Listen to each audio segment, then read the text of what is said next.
భారత్‌కి, పాకిస్తాన్‌కి జరుగుతున్న ఈ కాల్పుల గురించి ఫస్ట్ టైమ్ మోదీ గారు నిన్న ఒక ప్రెస్ మీట్‌లో మాట్లాడడం జరిగింది. సో, నిజానికి ఆయన మాట్లాడుతుంటే ప్రతి భారతీయ పౌరుడికి కూడా గూస్ బంప్స్ వస్తాయి. ఎందుకంటే భారత ప్రజలందరూ కూడా యుద్ధం ఆగిపోయింది, యుద్ధం ఆపేశారు అనే వార్త ఒక 2 రోజుల నుంచి కూడా జీర్ణించుకోలేకపోతున్నారు. ఎందుకంటే పహల్గామ్‌లో జరిగిన దాడి అటువంటిది. నువ్వు హిందువా కాదా అని చెప్పి వాళ్ళు కాల్చి చంపేస్తుంటే ప్రతి ఒక్కరి గుండె కూడా రగిలిపోయింది. వాళ్ళని ఏదో ఒకటి చేయాలి, వాళ్ళని హతమార్చాలి. ఒక పక్క ఉగ్రవాది సంస్థలతో మాకు సంబంధం లేదంటూనే ఉగ్రవాదులు చచ్చిపోతుంటే వాళ్ళ అంత్యక్రియలకు కూడా వాళ్ళు హాజరవుతున్నారు. మరి భారత్ ఊరుకుంటుందా? వారు చేస్తున్న డ్రోన్ దాడుల్ని భారత్ సైన్యం తిప్పుకొట్టింది. ఆపరేషన్ సింధూరం. సో మోదీ గారు మాట్లాడుతూ దీని గురించి ఆయన చెప్పారు. ఈ ఆపరేషన్ సింధూరం విజయం ప్రతి ఒక్క భారతీయ మహిళకి అంకితం అంటూ కూడా చెప్పారు.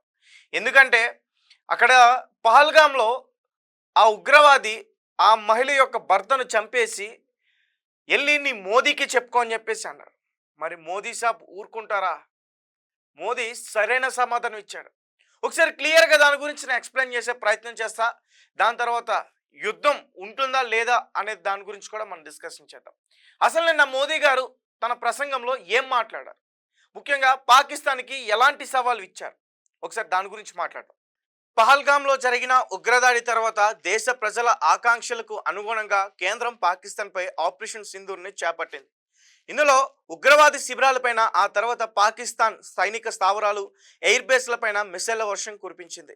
ఈ దాడులకి ఉక్కిరిబిక్కిరైన పాకిస్తాన్ అమెరికా అధ్యక్షుడు డొనాల్డ్ ట్రంప్ను శరణు వేయడంతో కాల్పుల విరమణకు భారత్ అంగీకరించింది. ఈ మొత్తం ఎపిసోడ్లో ప్రధాని మోడీ ఇవాళ జాతిని ఉద్దేశించి మాట్లాడారు. ఇవాళ జాతిని ఉద్దేశించి చేసిన ప్రసంగంలో పాకిస్తాన్పై చేసిన దాడి విషయంలో సైన్యానికి, శాస్త్రవేత్తలకు, దేశ ప్రజలకు సెల్యూట్ చేసినట్లు ప్రధాని మోడీ తెలిపారు. దేశంలో ప్రతి మహిళకు ఈ విజయాన్ని అంకితం చేస్తున్నట్లు ప్రధాని వెల్లడించారు. ఏప్రిల్ 22న ఉగ్రవాదులు చేసిన దాడి దేశంలో ప్రతి ఒక్కరిని కలిచివేసిందన్నారు. కుటుంబ సభ్యుల ముందే తమ వారిని ఉగ్రవాదులు చంపారని, ఇది దేశంలో మత సామరస్యాన్ని దెబ్బతీసే కుట్ర అన్నారు. వ్యక్తిగతంగా ఇది తనకు చాలా సవాల్గా మారిందన్నారు. ఇప్పుడు పాకిస్తాన్కి పియోకేని వదలడం తప్ప గత్యంతరం లేదన్నారు. మన కూతుళ్ళు, తల్లులు నుదుటి సింధూరం తీసేస్తే ఏం జరుగుతుందో అని ఉగ్రవాద సంస్థలకు తెలిసేలా చేశామని ప్రధాని మోడీ తెలిపారు. మన దళాలు ఉగ్రవాద శిబిరాలపై ఖచ్చితమైన దాడి చేశాయని, భారతదేశం ఇంత విధ్వంసం సృష్టించగలదని ఉగ్రవాదులు ఊహించలేకపోయారని ప్రధాని వెల్లడించారు. దేశం ఐక్యంగా ఉన్నప్పుడు మనం ఇంత కఠినమైన చర్యలు తీసుకోవాల్సిందేనన్నారు. ఉగ్రవాదులపై తాము చేపట్టిన ఆపరేషన్ సింధూర్ కేవలం పేరు మాత్రమే కాదని, ఇది కోట్లాది మంది సెంటిమెంట్తో కూడిన విషయం అన్నారు. ఆపరేషన్ సింధూర్ అనేది న్యాయం కోసం ఒక అవిచ్ఛిన్న ప్రతిజ్ఞ అని ప్రధాని మోడీ తెలిపారు. మే 6వ తేదీ అర్ధరాత్రి, మే 7వ తేదీ ఉదయం ఈ ప్రతిజ్ఞ ఫలితాలుగా మారడాన్ని ప్రపంచం మొత్తం చూసిందన్నారు. శత్రువులకు తగిన సమాధానం ఇచ్చినందుకు భారత సాయుధ దళాలను ప్రధాని మోదీ ప్రశంసించారు. వారి శౌర్యం మన దేశంలోనే ప్రతి తల్లి, సోదరి, కుమార్తెకి అంకితం అన్నారు. భారత క్షిపణులు, డ్రోన్లు పాకిస్తాన్ లోపల దాడి చేసినప్పుడు దాడికి గురైంది ఉగ్రవాద సంస్థలు మాత్రమే కాదని, వారి నైతికత కూడా దెబ్బతిందన్నారు.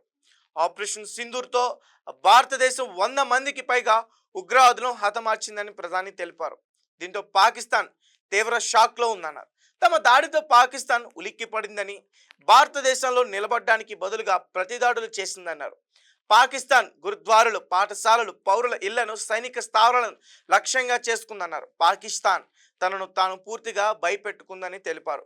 పాకిస్తాన్ సరిహద్దుల్లో దాడి చేయడానికి సిద్ధంగా ఉందని, కానీ భారతదేశం నేరుగా పాకిస్తాన్ గుండెపై దాడి చేసిందని మోడీ స్పష్టం చేశారు. పాకిస్తాన్పై దాడుల్ని జస్ట్ వాయిదా వేశామని, ఆ దేశం భవిష్యత్తులో తీసుకునే చర్యను బట్టి తాము దాడుల్ని కొనసాగిస్తామని ప్రధాని మోదీ తెలిపారు. భారతదేశంపై దాడి జరిగినప్పుడు తాము ధీటుగా అణిచివేతకి స్పందించామన్నారు. భారతదేశంపై ఇకపై ఏదైనా ఉగ్రవాది దాడి జరిగితే తాము ధీటుగా ప్రతీకారం తీర్చుకుంటామన్నారు. తాము ఎలాంటి బెదిరింపుల్ని సహించబోమన్నారు. తాము నిబంధనల ప్రకారం చర్యలు తీసుకుంటామన్నారు. పాకిస్తాన్ సైన్యం, ప్రభుత్వం ఉగ్రదాన్ని పోషిస్తున్నాయని, అది ఒకరోజు వారిని లోపల నుండి నాశనం చేస్తుందని ప్రధాని మోడీ తెలిపారు. పాకిస్తాన్ మనుగడ సాగించాలంటే వారు ఉగ్రవాద మౌలిక సదుపాయాలను కూల్చివేయాలన్నారు. ఉగ్రవాదం చర్చలు కలిసి సాగలేవన్నారు. సో గైస్, చూశారు కదా, నిన్న రాత్రి మోడీ గారు మాటలు వింటే పాకిస్తాన్ నాకు తెలిసి ఇప్పటికే ఉరేసుకుని చచ్చిపోవాలి, ఆ రకంగా మాట్లాడారు ఆయన. ఎందుకంటే వాళ్ళు క్షమాభిక్ష కోరారు. మధ్యలో ఒక డొనాల్డ్ ట్రంప్ అనే వ్యక్తిని తీసుకొచ్చి, మధ్యవర్తిని తీసుకొచ్చి, ఒక జోకర్ లాంటి ట్రంప్‌ని తీసుకొచ్చి భారత్‌ని వాళ్ళు వేడుకున్నారు. నిజానికి మోడీ గారికి ట్రంప్ గారు ఫోన్ చేసి, "క్షమించండి, ఈసారికి వదిలేసేయండి. ఒకవేళ మీరు దాడి చేస్తే అక్కడ లక్షలాది మంది పాకిస్తాన్ ప్రజలు చనిపోతారు" అని కూడా మాట్లాడినట్టు మనకి క్లియర్‌గా అర్థమవుతుంది.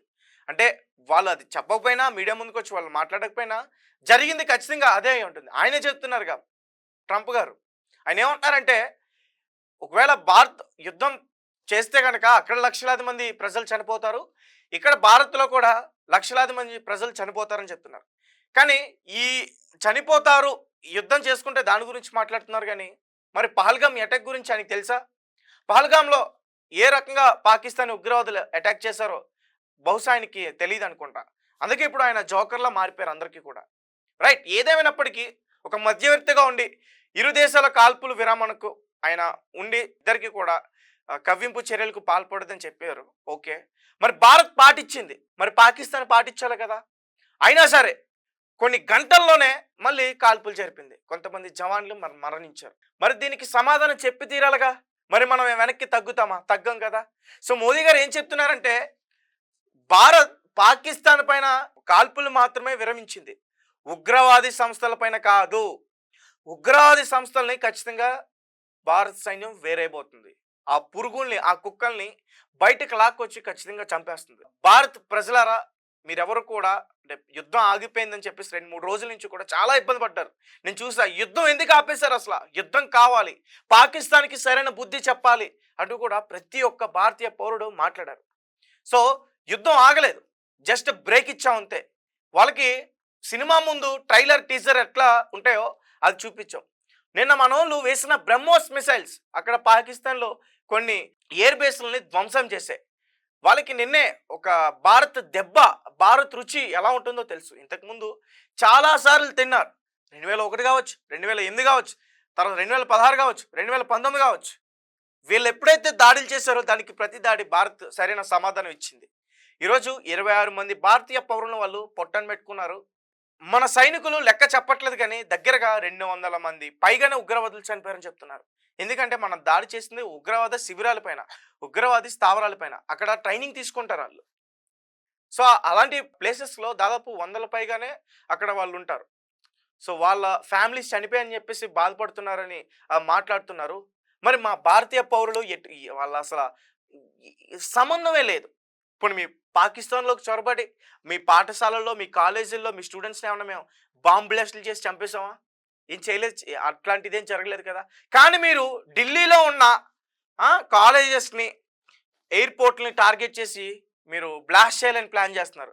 అది ముందుగానే మన ఇంటెలిజెన్స్ వ్యవస్థ కనిపెట్టి ఆ దాడులకి ఎలా అడ్డుకోవాలని చెప్పి ప్లాన్ చేసి వాటినన్నిటిని కూడా తిప్పికొట్టింది. సో పాకిస్తాన్‌కి ఇంకా వదల్లేదు.